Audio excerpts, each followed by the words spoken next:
for my iPhone.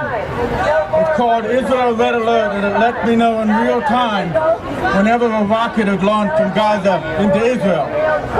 For the past week, it's been buzzing incessantly. And just an hour ago, where it is early evening in Israel, the app went off at 6:01, 6:03, 6:08, 6:10, 6:18, 6:19, 6:23, and more. In the 9 years since Israel withdrew from Gaza, over 11,000 rockets have been fired into Israel. And just yesterday, President Obama said that Israel has a right to defend itself and that there's no country on earth that can be expected to live under a daily barrage of rockets. And this is where I need your help. And that is why I stand with Israel.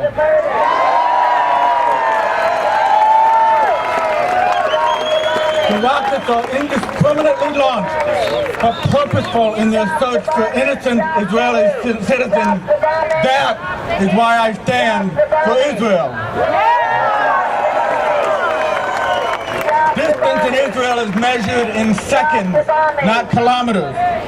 By the time I finish this sentence, you will have had just enough time, 15 seconds, to run to a bomb shelter to escape a rocket that has been launched into Gaza. And that is why I stand for Israel.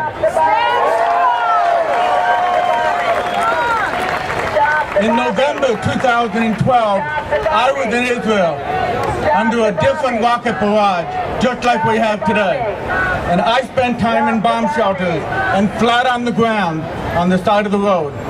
The goal of each and every rocket was and is to kill.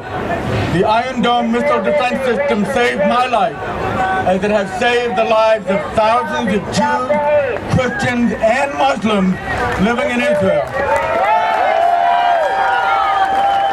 In Israel, there is an intricate system of siren, bomb shelters, and missile defense which keeps the casualty count low. And there's a problem with that? Despite well-documented and extraordinary efforts by the Israel Defense Forces to avoid hitting civilians, innocent people have indeed been killed in Gaza. And we mourn the loss of all innocent life in Gaza and in Israel. A child is a child is a child. But sadly, the lives of children in Gaza have been deliberately put in harm's way by a Hamas leadership that chooses to fire rockets from apartment buildings, schools, and hospitals.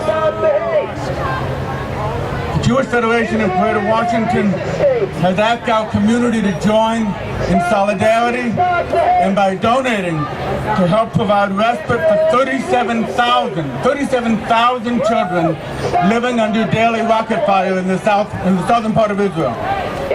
To provide special assistance to the homebound and trauma counseling for many who need it. And with some of these funds, we are making it possible for Jewish and non-Jewish volunteer firefighters from the United States to go to Israel and work side by side with their Israeli counterparts. The Federation is proud to support this extraordinary program, and as soon as I'm finished, I'm going to ask Gary Schiff, who's the DC volunteer coordinator for this emergency volunteer project, to come up and tell you a bit more. One more thing. On Tuesday, Egypt proposed a ceasefire. Israel accepted. Hamas rejected. Today, there was once again talk of ceasefire. We pray that the violence will come to an end. We have not lost hope, but we are not naive. We understand that Israel must fight terrorism with a strong hand, and we must be prepared to support her, as too many others will not. And together, that is why I stand for Israel.